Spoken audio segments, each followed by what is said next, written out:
മധ്യപൂർവേഷ്യയിലെ സംഘർഷങ്ങൾക്ക് ശേഷം പുറത്തുവരുന്ന യുദ്ധക്കണക്കുകൾ പലപ്പോഴും യഥാർത്ഥ യുദ്ധഭൂമിയേക്കാൾ കൂടുതൽ ചോദ്യങ്ങൾ ഉയർത്താറുണ്ട്.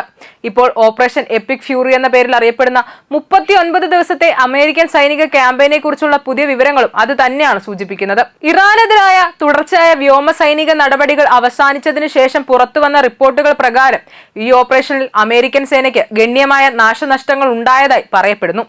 സാങ്കേതിക മേൽക്കോയ്മയും ആഗോള വ്യോമശക്തിയും കൊണ്ടുവന്ന പ്രശസ്തമായ അമേരിക്കൻ സൈന്യത്തിന് തന്നെ ഇത്രയും നഷ്ടം നേരിട്ടുവെന്ന അവകാശവാദം ആധുനിക യുദ്ധത്തിന്റെ സ്വഭാവം മാറിക്കൊണ്ടിരിക്കുകയാണെന്ന ശക്തമായ സൂചനയായി കണക്കാക്കപ്പെടുന്നു. റിപ്പോർട്ടുകൾ പ്രകാരം 39 ദിവസത്തെ ദൗത്യത്തിനിടെ അമേരിക്കൻ സേന 13,000-ലധികം വ്യോമസഞ്ചാര മിഷനുകൾ നടത്തി. അതായത് ഇത് പരിമിതമായ ആക്രമണമല്ല, സ്ഥിരമായ വ്യോമ സാന്നിധ്യവും നിരീക്ഷണവും ആക്രമണവും അടങ്ങിയ വലിയ തോതിലുള്ള ക്യാമ്പയിൻ ആയിരുന്നു. എന്നാൽ ഈ വൻ സൈനിക നീക്കത്തിനിടെ കുറഞ്ഞത് 39 വിമാനങ്ങൾ നഷ്ടപ്പെട്ടുവെന്നും അതിനു പുറമെ 10 വ്യത്യസ്ത തോതുകളിൽ കേടുപാടുകൾ നേരിട്ടുവെന്നുമാണ് പുറത്തുവരുന്ന വിവരങ്ങൾ സൂചിപ്പിക്കുന്നത്. കണക്കുകളുടെ കൃത്യതയെക്കുറിച്ച് ഔദ്യോഗിക സ്ഥിരീകരണങ്ങൾ വേറെ ഉണ്ടായേക്കാമെങ്കിലും ഇത്തരം റിപ്പോർട്ടുകൾ മാത്രം യുദ്ധത്തിന്റെ തീവ്രത മനസ്സിലാക്കാൻ മതിയാകുന്നു. ഈ നഷ്ടങ്ങളിൽ ഏറ്റവും കൂടുതൽ ശ്രദ്ധ നേടുന്നത് ഡ്രോൺ വിഭാഗത്തിനാണ്. ആധുനിക അമേരിക്കൻ യുദ്ധരീതിയുടെ പ്രധാന ആധാരമായി മാറിയിരിക്കുന്നത് മനുഷ്യരില്ലാ വിമാനങ്ങളാണ്. നിരീക്ഷണം, ലക്ഷ്യം കണ്ടെത്തൽ, കൃത്യാക്രമണം, ദീർഘകാല ആകാശ സാന്നിധ്യം എന്നിവയ്ക്കായി ഉപയോഗിക്കപ്പെടുന്ന MQ-9A റീപ്പർ പോലുള്ള ഡ്രോണുകൾ ഈ യുദ്ധത്തിൽ പ്രധാന പങ്ക് വഹിച്ചു. റിപ്പോർട്ടുകൾ പ്രകാരം അമേരിക്കൻ വ്യോമസേനയുടെ 24 MQ-9A റീപ്പർ ഡ്രോണുകൾ വരെ നഷ്ടപ്പെട്ടതായി പറയുന്നു. മൊത്തം ആക്രമണത്തിന്റെ 60%-ലധികം ഭാഗം ഡ്രോൺ കപ്പലാണ് നിർവഹിച്ചതെന്നതിനാൽ ഈ നഷ്ടം വെറും ഉപകരണ നഷ്ടമല്ല, അമേരിക്കൻ യുദ്ധസങ്കല്പത്തിന്റെ തന്നെ ഒരു പരീക്ഷണമായി ഇത് വായിക്കപ്പെടുന്നു. ഡ്രോണുകൾക്ക് പുറമെ മനുഷ്യർ നിയന്ത്രിക്കുന്ന യുദ്ധവിമാനങ്ങളും നഷ്ടപ്പെട്ടുവെന്ന അവകാശവാദങ്ങൾ കൂടുതൽ ഗൗരവമുള്ളതാണ്. 4 F-15E സ്ട്രൈക്ക് ഈഗിൾ ജെറ്റുകളും ഒരു A-10 വാർത്തോഗ് യുദ്ധവിമാനവും ആകാശത്ത് വെടിവെച്ച് വീഴ്ത്തിയതായി റിപ്പോർട്ടുകൾ പറയുന്നു. F-15E അമേരിക്കയുടെ ബഹുമുഖ ആക്രമണ ശേഷിയുള്ള പ്രധാന യുദ്ധവിമാനങ്ങളിൽ ഒന്നാണ്. ആഴത്തിലുള്ള ആക്രമണങ്ങൾ, കൃത്യ ബോംബിംഗ്, ദീർഘദൂര ദൗത്യങ്ങൾ എന്നിവയ്ക്കായി ഇത് ഉപയോഗിക്കപ്പെടുന്നു.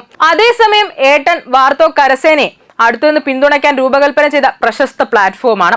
ഈ തരത്തിലുള്ള വിമാനങ്ങൾ നഷ്ടപ്പെട്ടു എന്നത് യുദ്ധമേഖല എത്രത്തോളം അപകടകരമാണ് എന്നതിന്റെ വ്യക്തമായ സൂചനയാണ്. ഇതിൽ ഏറ്റവും ശ്രദ്ധേയമായ അവകാശവാദം F-35A യുദ്ധവിമാനവുമായി ബന്ധപ്പെട്ടതാണ്. 5ാം തലമുറ സ്റ്റെൽത്ത് യുദ്ധവിമാനമായ F-35A യുദ്ധത്തിനിടെ കേടുപാടുകൾ നേരിട്ട ആദ്യ സംഭവമാണിതെന്ന് റിപ്പോർട്ടുകളിൽ സൂചിപ്പിക്കുന്നു. അമേരിക്കൻ വ്യോമസേനയുടെ ഏറ്റവും ആധുനിക സാങ്കേതിക പ്ലാറ്റ്ഫോമുകളിൽ ഒന്നായ F-35 റഡാറുകളിൽ നിന്നും അറിഞ്ഞ് പ്രവേശിക്കാനും ഉയർന്ന തലത്തിലുള്ള സെൻസർ ഫ്യൂഷൻ ഉപയോഗിക്കാനും കഴിവുള്ള വിമാനമാണ്. അത്തരമൊരു വിമാനത്തിന് പോലും ശത്രു വ്യോമാതിർത്തിക്കുള്ളിൽ കേടുപാടുകൾ സംഭവിച്ചു എന്നത് സ്റ്റെൽത്ത് സാങ്കേതിക വിദ്യയെ വെല്ലുവിളിക്കുന്ന പുതിയ പ്രതിരോധ സംവിധാനങ്ങൾ രൂപപ്പെടുന്നുവെന്ന ചർച്ചകൾക്ക് വഴിവെക്കും. റിപ്പോർട്ടുകളിലെ മറ്റൊരു ഞെട്ടിക്കുന്ന ഭാഗം ഫ്രണ്ട്ലി ഫയർ അഥവാ സ്വന്തം സേനയുടെ വെടിവെപ്പിലൂടെ സംഭവിച്ച നഷ്ടങ്ങളാണ്.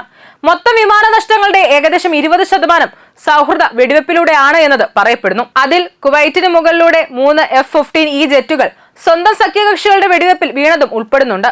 ആധുനിക യുദ്ധത്തിൽ സാങ്കേതിക സംവിധാനങ്ങൾ എത്ര മെച്ചപ്പെട്ടാലും ആശയവിനിമയ പിഴവുകൾ, തിരിച്ചറിയൽ തെറ്റുകൾ, യുദ്ധത്തിന്റെ വേഗത, ഒരേ സമയം നിരവധി പ്ലാറ്റ്ഫോമുകൾ പ്രവർത്തിക്കുന്നത് എന്നിവ മൂലം ഇത്തരത്തിലുള്ള അപകടങ്ങൾ ഒഴിവാക്കുക എളുപ്പമല്ല എന്നത് ഇത് വീണ്ടും ഓർമ്മപ്പെടുത്തുകയാണ്. ഇറാനിയൻ പ്രദേശത്തിനുള്ളിൽ നടന്ന യുദ്ധ തിരച്ചിൽ രക്ഷാദൌത്യത്തിനിടെ ചില അമേരിക്കൻ ആസ്തികൾ മനഃപൂർവ്വം നശിപ്പിക്കപ്പെട്ടുവെന്ന വിവരവും റിപ്പോർട്ടുകളിലുണ്ട്. ഇത് സാധാരണയായി അത്യന്തം രഹസ്യ സാങ്കേതിക വിദ്യകൾ ശത്രുവിന്റെ കൈവശമാകാതിരിക്കാൻ സൈന്യം സ്വീകരിക്കുന്ന അവസാന മാർഗമാണ്. ഒരു വിമാനം തകർന്നാലോ അടിയന്തരമായി ഇറക്കിയാലോ അതിലെ സെൻസറുകൾ, കോഡ് സംവിധാനങ്ങൾ, കമ്മ്യൂണിക്കേഷൻ ഉപകരണങ്ങൾ എന്നിവ പിടിച്ചെടുക്കപ്പെടാതിരിക്കാനാണ് ഇത്തരം നടപടികൾ സ്വീകരിക്കുന്നത്.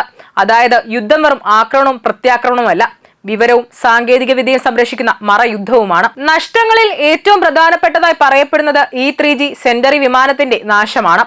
ഇത് സാധാരണ യുദ്ധവിമാനമല്ല, മറിച്ച് ആകാശത്തിൽ നിന്ന് മുഴുവൻ യുദ്ധമേഖലയെ നിയന്ത്രിക്കുന്ന ഫ്ലൈയിങ് കമാൻഡ് സെന്റർ ആണ്. റഡാർ നിരീക്ഷണം, വ്യോമഭീഷണി മുന്നറിയിപ്പ്, ആക്രമണ നിയന്ത്രണം, സൗഹൃദ ശത്രു തിരിച്ചറിയൽ എന്നിവയ്ക്കായി ഉപയോഗിക്കുന്ന ഈ വിമാനത്തിന്റെ നഷ്ടം യുദ്ധത്തിൽ കമാൻഡ് കൺട്രോൾ സംവിധാനങ്ങൾക്ക് പോലും സുരക്ഷിതമല്ലെന്ന് കാണിക്കുകയാണ്. ഒരു E-3G നഷ്ടപ്പെടുന്നത് പല യുദ്ധവിമാനങ്ങൾ നഷ്ടപ്പെടുന്നതിനേക്കാൾ വലിയ തന്ത്രപരമായ ആഘാതം സൃഷ്ടിക്കാനിടയുണ്ട്. ഈ മുഴുവൻ സംഭവ വികാസങ്ങളും ആധുനിക യുദ്ധത്തിന്റെ പുതിയ പാഠങ്ങൾ തുറന്നു കാട്ടുകയാണ്. മുൻപ് സാങ്കേതികമായി മുന്നിലുള്ള രാജ്യങ്ങൾ ആകാശത്തെ പൂർണ്ണമായി നിയന്ത്രിക്കുമെന്ന ധാരണയുണ്ടായിരുന്നു. എന്നാൽ ഇന്ന് കുറഞ്ഞ ചെലവിലുള്ള മിസൈൽ സംവിധാനങ്ങൾ, mobile air defence, electronic jamming, network യുദ്ധം, ഡ്രോൺ വേട്ട, സാങ്കേതിക വിദ്യകൾ എന്നിവ ആ മേൽക്കോയ്മയെ ചോദ്യം ചെയ്യുന്നു. അതിനാൽ ഭാവിയിലെ യുദ്ധങ്ങൾ വെറും ശക്തിയുടെ മത്സരമല്ല, സാങ്കേതിക വിദ്യകൾ തമ്മിലുള്ള അതിവേഗ പരിണാമ മത്സരമായിരിക്കും. ഓപ്പറേഷൻ എപ്പിക് ഫ്യൂറിയുടെ കണക്കുകൾ അന്തിമമായി സ്ഥിരീകരിക്കപ്പെടുകയോ മാറുകയോ ചെയ്യാം. പക്ഷെ ഒരു കാര്യം വ്യക്തമാണ്, ലോകത്തിലെ ഏറ്റവും ശക്തമായ സൈനിക ശക്തിക്ക് പോലും ഇനി യുദ്ധം ചിലവ് കുറഞ്ഞതോ അപകടരഹിതമോ അല്ല. ഒരു ഡ്രോൺ നഷ്ടവും, ഓരോ യുദ്ധവിമാന തകർച്ചയും, ഓരോ പിഴവും, ഓരോ രക്ഷാദൌത്യവും ആധുനിക യുദ്ധത്തിന്റെ യഥാർത്ഥ വിലയെ ഓർമ്മപ്പെടുത്തുകയാണ്. വിജയപ്രഖ്യാപനങ്ങളുടെ പിന്നിൽ എല്ലായ്പ്പോഴും ഒരു അദൃശ്യ ചെലവ് കണക്ക് ഉണ്ടെന്ന സത്യം ഈ റിപ്പോർട്ടുകൾ വീണ്ടും ലോകത്തിനു മുന്നിൽ കൊണ്ടുവരുന്നു.